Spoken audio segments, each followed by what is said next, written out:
পরম দয়াল ঠাকুর আমার পরমারাধ্যা জগজ্জননী শ্রী শ্রী বড়মা, পরম পূজ্যপাদ ও শ্রী শ্রী বরদা, পরম পূজ্যপাদ ও আচার্যদেব শ্রী শ্রী দাদা রাতুলডাঙ্গা চরণে কোটি কোটি প্রণাম জানায় ঠাকুর পরিবারের প্রতি প্রত্যেকের শ্রীচরণে আমার কোটি কোটি প্রণাম জানায়। দেখুন, এটা হচ্ছে বর্ণালী চক্রবর্তীর ইউটিউব চ্যানেল। আর বর্ণালী চক্রবর্তীর ইউটিউব চ্যানেলে আপনারা প্রত্যেকে যেভাবে বর্ণালী চক্রবর্তীকে ভালোবেসে ওর পাশে থেকে ওকে প্রেরণা দিয়েছেন, সেই একই রকমভাবে বর্ণালী চক্রবর্তী আপনাদের প্রত্যেকের কাছে সেই প্রেরণাটা কাম্য করে। আপনারা ওর পাশে থেকে এইভাবে প্রেরণা দেবেন, কারণ বর্তমান দিনে আপনারা যদি ওর পাশে থেকে সহযোগিতা না করেন তাহলে ওর এগোনোটা বড় কঠিন হয়ে দাঁড়ায়। আজকে আপনারা ওর পাশে থেকে ওকে সহযোগিতা করেছেন বলে ও ইউটিউব চ্যানেলে মাত্র 4 মাসের মধ্যে 1000 সাবস্ক্রাইব ও 4000 ঘন্টা উত্তীর্ণ হয়ে গেছে, কেবলমাত্র আপনাদের প্রেরণা এবং আপনাদের সহযোগিতার জন্য। সবার প্রথম হচ্ছে পরমপিতার দয়া, কারণ ঈশ্বরকে বাদ দিয়ে কোনো কিছু তো হিসাব করলে তো হয় না। আর তার সাথে সাথে আপনারা ওর পাশে থেকেছেন, সে একই রকমভাবে ওর পাশে থেকে ওকে সেই প্রেরণাটা দেবেন। আর যদি এই চ্যানেলের ভিডিওগুলো আপনাদের ভালো লাগে তাহলে আপনারা আপনাদের যত পরিচিতির মধ্যে এই বর্ণালী চক্রবর্তীর ইউটিউব চ্যানেলটা শেয়ার করে দেবেন। যদি আপনাদের ভিডিওগুলো ভালো লাগে তাহলেই কিন্তু করবেন, নচেত করবেন না। আর শেয়ার করার আগে সবার প্রথমে নিজে সাবস্ক্রাইব করে রাখবেন, এটাই আপনাদের কাছে একান্ত অনুরোধ রইল। আজকে যে বিষয়টা নিয়ে আলোচনা করার চেষ্টা করব, দেখুন, এই বর্ণালী চক্রবর্তীর ইউটিউব চ্যানেলে আমরা তো সৎসঙ্গী, আমরা পরম দয়াল শ্রী শ্রী ঠাকুর অনুকূলচন্দ্রের চরণাশ্রিত। তো ঠাকুরকে ধরে বাস্তব জীবনে চলার মধ্যে দিয়ে আমরা যেটুক বুঝি সেটুকুই আমরা তুলে ধরার চেষ্টা করি। যেখানে কোনো পুঁথিগত কোনো গল্প না, রূপকথার কোনো গল্প না, কাল্পনিক কোনো গল্প না, কারণ সেটা ঠাকুর পছন্দ করতেন না এবং মাথার উপরে যে আচার্যদেব আছেন তিনিও পছন্দ করেন না। প্রত্যেকের জীবনে যারা ঈশ্বরকে নিয়ে চলে বা ঈশ্বরের সাধন ভজন করে, তো ঈশ্বরকে নিয়ে চলতে গেলে প্রত্যেকের জীবনে কম বেশি ঈশ্বরের দয়াটা তাদের জীবনে বর্ষিত হয়। আর সেই দয়াটাই তুলে ধরা, সেটাই ঠাকুর পছন্দ করেন। আজকে যে বিষয়টা নিয়ে আলোচনা করার চেষ্টা করব সেটি হচ্ছে শেষ বিচারের হাইকোর্টে তো উকিল মেলে না। এটা একটা গানের লাইন, এই নিয়ে একটা গানও আছে, আপনারা সবাই জানেন যে শেষ বিচারের হাইকোর্টেতে উকিল মেলে না। দেখুন, আমরা যারা মানব শরীরে এই ধরাধামে জন্মেছি, আমাদের জীবনের সবথেকে বড় শত্রুকে বলেন তো? আমাদের জীবনের সবথেকে বড় শত্রু হচ্ছে আমার শত্রু আমার কাছেই থাকে, আমার শত্রু কিন্তু অপরজন না। তাহলে আমার শত্রু আমার কাছে থাকে, কে সেই শত্রু? সেই শত্রুটা হচ্ছে নিজের বৃত্তি প্রবৃত্তি। তার কারণ হচ্ছে মানুষ বৃত্তি প্রবৃত্তির দাস। আর এই বৃত্তি প্রবৃত্তির দাস যখনই হয়ে পড়ে মানুষ, তখন জীবনের চরম থেকে চরমতর ভুলগুলো সে করতে থাকে। তার আগে কিন্তু সে ভুল করে না, আর যদিও বা ভুল করে সে ছোটোখাটো ভুল করে। কিন্তু জীবনে দেখবেন বৃহৎ থেকে বৃহত্তর ভুল মানুষ তখনই করে যখন তাকে বৃত্তি প্রবৃত্তি একেবারে আষ্টে পিষ্টে ধরে আছে। তাহলে আমার শত্রু কিন্তু কোথাও নাই, শত্রু আছে নিজের ভিতর, আর সেই শত্রুটা হচ্ছে বৃত্তি প্রবৃত্তি।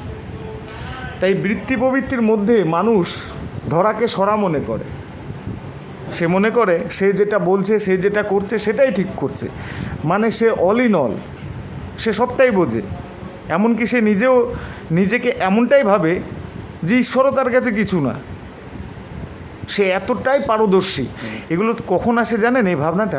এই ভাবনাটা আসে যা তীব্র গতিতে বৃত্তি প্রবৃত্তি যার সাথে জড়িয়ে আছে। বৃত্তি প্রবৃত্তি সকলের মধ্যে আছে, কারোর ভিতরে কম আর কারোর ভিতরে বেশি। তাই বৃত্তি প্রবৃত্তিকে আমি কিভাবে কন্ট্রোল করব, বশে আনব, সেই কলা কৌশল উপায়টা ঈশ্বর তিনি যুগে যুগে এসে তিনি কিন্তু দিয়ে যান। আপনারা দেখবেন শ্রীমদ্ ভগবদ্গীতায় স্বয়ং সৃষ্টিকর্তা, যিনি স্রষ্টা, কৃষ্ণ ঠাকুর অর্জুনের যে সারথি ছিল, কৃষ্ণ ঠাকুর যে রথ চালাতো, তো সেই রথে 6টা ঘোড়া ছিল।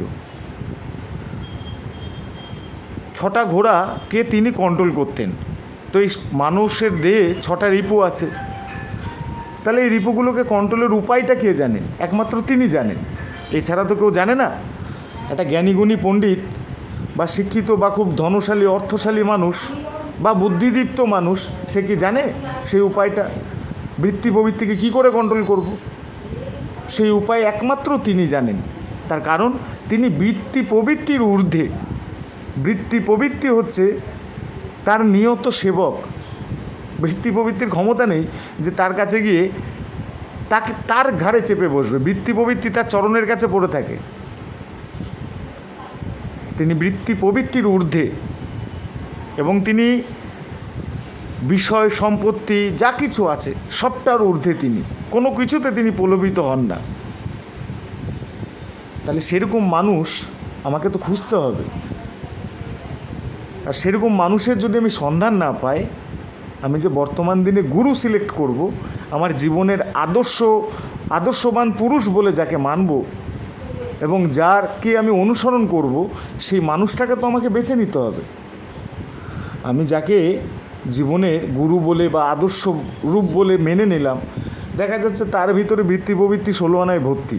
তাহলে তাকে যদি আমি সিলেক্ট করি জীবনে, তাহলে তো আমি তো চরম ভুল করব। কথাগুলো একটু ভাববেন। তা আজকে যে বিষয়টা, শেষ বিচারের হাইকোর্টে তো উকিল মেলে না। জীবনের প্রত্যেকটা সময়, জীবনে দেখবেন বর্তমান দিনে তো হুড়িয়ে চলছে এগুলো, যে মানুষ অন্যায় করেও চরম অন্যায় করছে। অন্যায় করে কি হয়, যে সে বেকসুর খালাস হয়ে যাচ্ছে।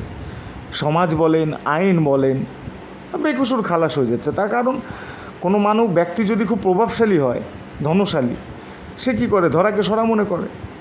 এবং দেখা যাচ্ছে যে যত বড়ই ছোটোখাটো হোক আর বড় মাপের যদি ক্রাইম করে দেখা যাচ্ছে কোনো সাক্ষী নাই। আর সাক্ষী না থাকলে কি হচ্ছে, সে বেকসুর খালাস হয়ে যাচ্ছে। সে ভাবছে আমি তো জিতে যাচ্ছি, আমি ঠিক, আমি অল ইন অল, আমাকে সবাই ভয় পায়, আমার সামনে কেউ চোখে চোখ রেখে কথা বলে না, উঁচু গলায় কথা বলে না। সে ভাবছে কিন্তু সেটা এইভাবে সে তার জীবনটাকে অতিবাহিত করছে। খুব ভালো। কারণ দেখবেন মামলা মোকদ্দমা হলে মানুষ কি করে, মানুষ উকিল ধরে কেন? কেসটাকে জেতার জন্য। উকিল ধরে কি হয়, উকিল কেস লড়ে। এবার কেস যখন লড়তে থাকে, মানুষ তো আশা করে যে আমার কেসে আমি জিতে যাব। তা জেতার জন্যই তো গ্যাটের পয়সা দিয়ে তো উকিলকে ধরা। সেখানে হয়তো সে জিতে গেল, কিন্তু শেষ বিচারের হাইকোর্টেতে উকিল মেলে না। শেষ বিচারটা কখন হয় মানুষের? একটা কথাই আছে, ঈশ্বরের বিচার চটজলদি হয় না। চটজলদি কিন্তু ঈশ্বরের বিচার কখনোই হয় না। ঈশ্বরের বিচার রয়ে সয়ে হয়। সৃষ্টি থেকে হয়ে আসছে, বর্তমানেও চলছে, আর সৃষ্টি যতদিন থাকবে ততদিন চলে যাবে ঈশ্বরের বিচার। ঠাকুরকে ধরে জেনেছি, ঈশ্বর তো কারোর ক্ষতি করে না, ঈশ্বর কারোর সর্বনাশ করে না, কারণ ঈশ্বরই মানব জাতির সৃষ্টি করেছে। তাহলে টোটাল বিচার ব্যবস্থাটা প্রকৃতির উপরে দেওয়া আছে। তাই তো ঠাকুরের তো অসংখ্য অগণিত বাণী। ঠাকুরের একটা বাণী, যা খুশি তুমি তাই করবে, যা খুশি তুমি তা করবে, তা কিন্তু চলবে না। ভালো ছাড়া মন্দ করলে পরিস্থিতি ছাড়বে না। ও পরিস্থিতি এমনভাবে তৈরি হয়ে যাবে, দেখবেন একটা মানুষ দেখা যাচ্ছে অন্যায়, ব্যভিচার বা বধূ নির্যাতন, সংসার জীবনে দেখা যাচ্ছে বউয়ের প্রতি অত্যাচার, নিজেকে নিজে হোমরা তোমরা বিশাল কিছু ভেবে বসছে, কেননা তার দেখা যাচ্ছে পয়সা ব্যবস্থাটা আছে, সে নিজেকে নিজে বিশাল কিছু ভাবছে আমি ঠিক। কিন্তু দেখবেন সবার তো হাই আছে, শ্বাস প্রশ্বাস আছে, অভিশাপ মানুষের অবশ্যই লাগে। কে বলে লাগে না? সাইলেন্টে অন্তর থেকে যে অভিশাপগুলো পড়ে না, একবারে অভিশাপ দিলেই তো সেটা লেগে যায় না। সে অভিশাপগুলো ধীরে ধীরে ধীরে ধীরে জমে, আর জমে যখন সুদ সমেত যখন রিটার্ন আসে না, যখন শারীরিক দিক থেকে দেখবেন একটা মানুষ কমজোরি হতে থাকে, ধরাশায়ী হতে থাকে, ধীরে ধীরে বিছানা শয্যায় চলে আসে। কেননা শরীর যখন তার ধরাশায়ী হতে থাকে তখনও মানুষ বোঝে না, ভাবে যে ডাক্তার বৈদ্যর কাছে গেলে ঠিক হয়ে যাব, সুস্থ হয়ে যাব।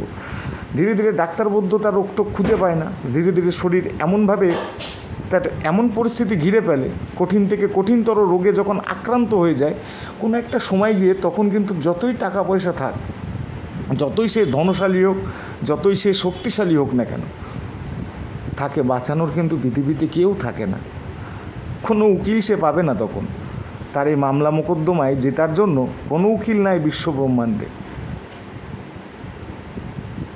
তখন তাকে সেই কেসটা হারতেই হবে, ভুগে ভুগে হয়তো কেউ পৃথিবী ছাড়ে, ধরাশায়ী হয়ে পড়ে। তাহলে সে যে কর্মগুলো করেছে, সে কর্মের ফল তো তাকে পেতেই হবে। কর্মফল থেকে কেউ কোনো দিন এড়াতে পারেনি,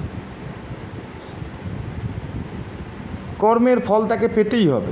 একটা মানুষ দেখবেন, খেয়াল করে দেখবেন, একটা মানুষ যদি প্রতিদিন দেখবেন সে দুধ, ঘি, ছানা মানে নিরামিষ খাদ্য খাবার খায়, প্রতিদিন খাচ্ছে সে সাত্ত্বিক খাবার, যেটা বলে সাত্ত্বিক নিরামিষ খাবার। সাত্ত্বিক বলতে, নিরামিষ বলতে আবার সেই তেলে মশলা চুপিয়ে সে খাবারের কথা বলছি না, সাত্ত্বিক খাবার। তো যে খাচ্ছে সময় লাগবে, দীর্ঘকাল খেতে খেতে দেখবেন তার শরীরে না একটা উজ্জ্বল দীপ্ত ভাব, একটা লাবণ্যময় ভাব ফেটে বেরোবে, তাকে বলতে হবে না। সেরকম দেখবেন যারা নেশা করে, প্রতিদিন যদি মদ্যপান করে, নেশার ঘরে ডোবে, তাকে মুখে জাহির করতে হবে না, দেখা যাচ্ছে রাতের বেলায় লুকিয়ে লুকিয়ে মদ খায়, নেশাটা কাটলো, সকালবেলায় আবার বেরিয়ে যাচ্ছে, ভাবছে কেউ তো টের পেলো না। কারোর টের পেতে হবে না, তার বডির স্ট্রাকচার বলে দেবে। দীর্ঘ সময় খাওয়ার পরের কথা বলছি, সাত্ত্বিক খাবার খেলেও দীর্ঘ সময় পরে তার শরীরে সেই লালিত্যটা ফুটে ওঠে। তদ্রূপ দীর্ঘ সময় নেশা করতে করতে তার বডি ল্যাঙ্গুয়েজের মধ্যে না সেই ভাবটা ফুটে ওঠে। সেই রকমই আমাদের জীবনে প্রত্যেকটা সেকেন্ডের হিসাব আছে। আমরা ঘন্টার হিসাব করি, বা দিনের হিসাব করি, সপ্তাহের হিসাব করি, মাসের হিসাব করি, বছরের হিসাব করি, প্রত্যেকটা সেকেন্ডের কি হিসাব করি? প্রত্যেকটা সেকেন্ডের হিসাব আছে। আমরা জেনে হোক না জেনে হোক জীবনে কত থেকে কত খারাপ কর্ম আমরা করেছি, কত কর্মফল খারাপ করেছি, সেগুলো নিয়ে কি একবারও ভাবি? যাকে বলে হয় আত্মসমালোচনা। ঠাকুরকে ধরে শিখেছি আত্মসমালোচনা, পরনিন্দা পরকালচার না। এখন বর্তমান দিনে চলছে পরনিন্দা পরকালচার, অপরকে নিন্দা মুখরোচকভাবে চলে। দেখবেন চায়ের দোকানে, পাড়ার মোড়ের মাথায়, বা একসাথে যখন বন্ধুরা জমায়েত হয়, বা বাড়িতে এরকম চলে পরনিন্দা পরকালচার। তা আমরা যারা সৎসঙ্গী ঠাকুরকে ধরেছি, ঠাকুর তো এই শিক্ষা আমাদের দেননি। সবার প্রথমে তিনি বলছেন আত্মসমালোচনা, মানে নিজের সমালোচনা নিজে করো। তো নিজের সমালোচনা করলে নিজের ভুল ত্রুটি বিচ্যুতি সব দেখবেন ধরা পড়তে থাকবে। আর যতদিন নিজের আত্মসমালোচনা না করব, নিজের ত্রুটি বিচ্যুতি ভুল ভ্রান্তি কিছুই ধরা পড়বে না। আর যতক্ষণ ধরা না পড়ছে আমি ঠিক করব কীভাবে সেগুলো? আমি তো জানি সবই ঠিক, সব ঠিকঠাক। বাড়িতে দেখবেন, বাড়িতে যখন ছাদ দিয়ে জল পড়ে বা বাড়ির মশলাপাতি যখন চটে যায়, তখন কি বুঝি যে নতুন করে প্লাস্টার করতে হবে। ছাদে জল পড়ছে মানে আবার নতুন কিছু আমাকে একটা ব্যবস্থা করতে হবে। তদ্রূপ নিজেকে নিয়ে যদি আত্মসমালোচনা না করি, নিজের ভুল ভ্রান্তি ত্রুটি বিচ্যুতি কখনো নিজের সামনে আসবে না। সর্বদা মনে হবে আমিই ঠিক, আমি যা করছি তাই ঠিক, এগুলো মনে হতে থাকবে। কিন্তু যখন একটা সময় গিয়ে যখন ঈশ্বরের বিচার সুদে আসলে, একদম সুদে আসলে মানে ফুল টু বোনাস দিয়ে একদম যখন জীবনে আসবে না, তখন বেটা সেখান থেকে বেরোনোর জন্য কোনো উকিল পাবো না, কাউকে পাবো না যে কেউ এসে আমাকে সেখান থেকে তুলে ধরবে, আমাকে সেখান থেকে বাঁচিয়ে তুলবে। তখন সেখানে পড়ে হাবুডুবু খাবো, কোনো উপায় নেই। প্রত্যেককে ঈশ্বর প্রত্যেকটা সময় জীবনে বহুবার নিজের বৃত্তি প্রবৃত্তিকে ঘুরিয়ে ভালো দিকে নেওয়ার জন্য ঈশ্বর সবাইকে সুযোগ দেয়। প্রত্যেকটা মানুষের জীবনে সুযোগ আছে। কেউ যদি বলে যে আমি বেটা সুযোগ পাইনি, সুযোগ পায়। দেখা যাচ্ছে তার জীবনে এমন একটা ভালো প্রভাব, ভালো সঙ্ঘ, সাধু সঙ্গ তাদের জীবনে আসে, তারা কি করে তখন গুরুত্ব দেয় না, ওগুলোকে ধরেই না, কারণ তার রূপ আছে, যৌবন আছে, অর্থ আছে। সেভাবে যে আমি যেটা করছি আমিই ঠিক করছি, আমারটাই সদা সর্বদা ঠিক, সে কিন্তু সেটা ভেবেই এগোতে থাকে। কিন্তু তাই এই বিষয়টার উপরে আলোচনা করার চেষ্টা করলাম যে শেষ বিচারের হাইকোর্টেতে উকিল মেলে না, সে সময় কোনো উকিল থাকবে না, নিজের কর্মফল নিজেকেই পোয়াতে হবে। এটা কিন্তু একদম চিরন্তন সত্য কথা। আমার কর্মফল আমার কিন্তু কেউ ভাগ নেবে না। নেবে কে নেবে বলেন? মা নেবে, বাবা নেবে, বউ নেবে, স্বামী নেবে, না সন্তান নেবে, না আমার সব থেকে প্রাণের প্রাণ আমার যদি কেউ ভালো বন্ধু থেকে থাকে সে নেবে? কেউ নেবে না। যিনি দিন দুনিয়ার মালিক, যিনি সৃষ্টিকর্তা, যিনি স্রষ্টা, যিনি যুগে যুগে এই ধরাধামে আসেন, সমগ্র বিশ্ব ব্রহ্মাণ্ড যার অধীনে, যিনি সবটা জানেন, কলির শেষে কল্কি অবতারে পরম দয়াল শ্রী ঠাকুর অনুকূলচন্দ্র চক্রবর্তী রূপে ধরাধামে এসছেন। এবার তিনি এসে তার অসংখ্য অগণিত বাণী তিনি দিয়ে গেছেন। তিনি বলছেন, কি পাপ করেছিস?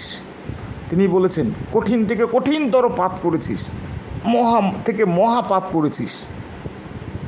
ভয় নাই তোদের, আমি তোদের সে পাপ তাপ সব ধুয়ে দেব, তিনি বলেছেন। কিন্তু তিনি যে পাপ তাপ ধুয়ে দেবেন তার তো কলা কৌশলটা বলেছেন, কী উপায়ে পাপ তাপটা ধুয়ে দেবেন। সেই উপায়টা যদি আমি আমার জীবনে যদি প্রয়োগ না করি, জীবনে যদি না ব্যবহার করি, তাহলে তো জীবনে সারা জীবন আমার পাপ তাপ কোনোদিনও ধোবে না, সাপও হবে না। কারণ সৃষ্টিকর্তা নিজে মুখে বলেছেন, কঠিন থেকে কঠিনতর, মানে বিশাল থেকে বিশালতর জীবনে প্রচুর পাপ করেছি, প্রচুর ভুল করেছি, তো সেগুলোকে খণ্ডাবো কীভাবে? সেই উপায়, সেই তুক যিনি সৃষ্টিকর্তা, যিনি স্রষ্টা, যিনি কলির শেষে কল্কি অবতারে ধরাধামে আবির্ভূত হয়েছেন, তিনি আমাদের মধ্যে সেই উপায়টা দিয়ে গেছেন। সেই উপায়টাই আমাকে নিজেকে নিজেই চলতে হবে। আমি যদি না চলি, কেউ আমাকে চালিয়ে দেবে না। কেউ কি আমাকে নিয়ে চালাবে? বা কেউ কি আমার কর্মফল নেবে যে আমি তোমার কর্মফল নিচ্ছি? আমি আমার কথা বলি, আমি জীবনে ভুল ভ্রান্তি যা কিছু করেছি, আমার মা আছে, আমার মা কি নেবে? আমি তো আমার মা বাবার একটা সন্তান, আমার মা কি নেবে যে না আমার একটাই ছেলে, ঠিক আছে তোর কর্মফলের ভাগ আমি নিচ্ছি? নেবে না, কখনো নেবে না। যার যার কর্মফলের হিসাব তাকেই দিতে হবে। শুধু একটাই কথা, যেটা যুগে যুগে তিনি এসে বলেন, বা বহু মহামানবের মুখে এই কথাগুলো বেরিয়েছে, সবার জীবনের না যে চৈতন্য, এই চৈতন্য জাগে হচ্ছে নিজের ভিতরে, নিজের বিবেক থেকেই চৈতন্যের উদয় হয়। সকাল সকাল যদি কারোর হয় খুব ভালো, বা কারোর দেখা যাচ্ছে একটু বেলার দিকে হচ্ছে, বা কারোর বিকাল টাইমে হয়ে যাচ্ছে ভালো। কিন্তু কারোর যদি একবারে শেষের দিকে যদি চৈতন্য আসে, তখন কি করবে সে? তার তো নড়াচড়া কোনো কিছু করার উপায় নাই, কিচ্ছু করার উপায় নাই। দেখা গেল প্রচুর টাকা আছে তার ব্যাংকে, ও টাকা ধুয়ে জল খাবে নাকি? টাকা দিয়ে কি করবে সে? নিজের কর্মফল খণ্ডাতে পারবে? কোনো উকিল আছে, উকিল ধরে তার কর্মফলগুলোকে খণ্ডিয়ে দেবে? সম্ভব না। সুতরাং নিজের ভিতরে যে চৈতন্যটা আছে, সেটা না সর্বদা সেটাকে জাগাতে হবে। আর দেখুন, ঠাকুর বলেছেন, যেটা তুমি নিজে আচরণ করো, যেটা তুমি নিজে ভাবো, সেই বিষয়গুলোই তুমি তুলে ধরবা। আমি প্রত্যেকটা ভিডিওর মধ্যেই বলার চেষ্টা করি যে কোনো কাল্পনিক গল্প, কাল্পনিক রূপকথার কোনো গল্প আমি কখনোই বলতে ভালোবাসি না, শুনতেও ভালোবাসি না। বাস্তবটাকে নিয়ে চলার মধ্যে থেকে যেটুক বুঝি বা যেটুক ভাবি বা আচরণে করি, সেটাই তুলে ধরি। সদা সর্বদা সবার প্রথম আত্মসমালোচনা করতে হবে নিজেকে নিজে। কাউকে না, কারুর সামনে না। কারণ কারুর সামনে বলতে গেলে তো লোকে আবার বিদ্রূপ করবে, ব্যঙ্গ করবে, ছোট করবে। দেখা যাচ্ছে সেই মানুষটা জানে যে আমি সভ্যভদ্র মানুষ, আমার মতন ভালো মানুষ হয় না, সে তো জানে, কিন্তু আমার ভিতরে যে কী আছে সে কি জানে? তাহলে সুতরাং সবার প্রথম নিজেকে নিজে একা ঘরে সারাদিন, আমি প্রত্যেকটা ভিডিওর মধ্যেই বলি যে সারাদিন যত কর্মব্যস্ততায় থাকি না কেন, যত কর্মব্যস্ততায় থাকি, 24 ঘন্টার মধ্যে কি 5-10 মিনিট 20 মিনিট কি একা কি থাকি না? সে সময়টাই না যখন একা থাকব তখন নিজের প্রত্যেকটা দিনের হিসাব নিজেই করব, নিজের কাছেই চাইব। যেমন একটা চিরন্তন সত্য কথা, একটু ভেবে দেখবেন কথাগুলো, যদি মনে হয় যে ভুল কথা, আর যদি মনে হয় কথাগুলো ঠিক, আগে একটু ভেবে দেখবেন। না ভাবলে কিন্তু আপনার বোধে সেই কথাগুলো ধরা পড়বে না। যেমন দেখবেন পৃথিবীতে সবার চোখে চোখ রেখে ডাহা মিথ্যা কথা বলা যায়। আমি বিভিন্ন ভিডিওর মধ্যে এই প্রসঙ্গটা আলোচনা করি যে দেখবেন যখন কাঠগোড়ায় তোলে না, তখন জজ সাহেবের সামনে যখন তোলে, তখন তার সামনে একটা মস্ত বড় গীতা রাখে। সে তো বেটা গীতার মধ্যে হাত দিয়ে বলে, যাহা বলিব সত্য ছাড়া মিথ্যা বলিব না। ঘন্টা ডাহা পাখি মিথ্যা বলে গেল, বেকুসুর খালাস হয়ে গেল। তাহলে পৃথিবীতে সবাই চোখে চোখ রেখে মিথ্যা বলা যায়। শুধু মিথ্যা বলা যায় না এক জায়গায়, কোথায় জানেন?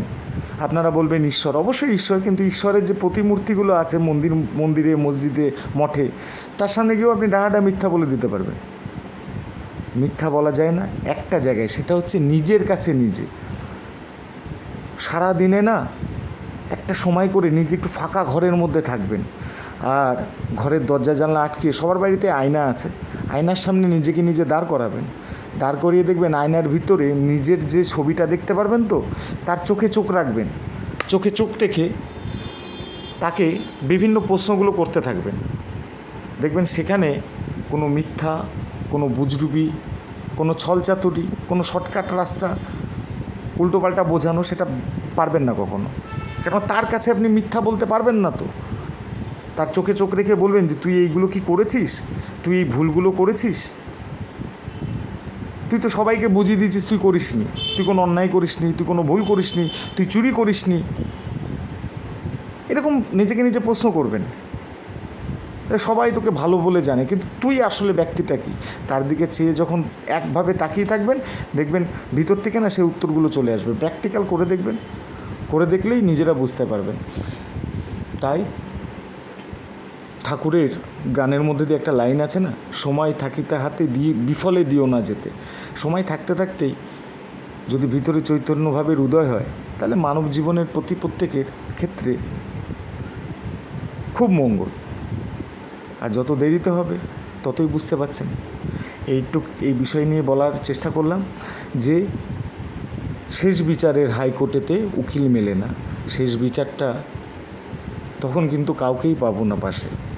যতই টাকা থাক, পয়সা থাক, যত আমার প্রভাবশালী হই, যত শক্তিশালী হই, কিচ্ছু হবে না। পাবো না তো কাউকে তখন পাশে। জরা ব্যাধি, সংকীর্ণতা, রোগ শোক যা আছে সব ঘিরে ধরবে আমায়। একদম ধ্বজভঙ্গ, মানে কি ধ্বজভঙ্গ, ঘিরে ধরে এমন পাকে ফেলে দেবে। কারণ আমি তো সেরকম কর্ম করে এসেছি জীবনে। বহু মানুষের অভিশাপগুলো তো আমি বহন করছি। তার তো সুদে আসলে বিচার যখন হবে, তখন তো সেই বিচারের ফল তো আমাকে পেতেই হবে না। এই বিষয়টা নিয়ে আলোচনা করার চেষ্টা করলাম। আবারও সবাইকে বলি, এই বর্ণালী চক্রবর্তীর ইউটিউব চ্যানেলের ভিডিওগুলো যদি আপনাদের ভালো লাগে, তাহলে আপনাদের যত পরিচিত মানুষ আছে সকলের মধ্যে এই ইউটিউব চ্যানেলটিকে শেয়ার করে দেবেন। এটাই আপনাদের সকলের কাছে আমার অনুরোধ রইল। আর এই বলে এখানেই শেষ করলাম। পরমপিতার রাতুলরাঙা চরণে আপনাদের সকলের জন্য, প্রত্যেকের জন্য এই প্রার্থনা করি ঈশ্বরের কাছে যে আপনারা ভালো থাকুন, সুস্থ থাকুন, আনন্দে থাকুন। জয় গুরু, বন্দে পুরুষোত্তমম।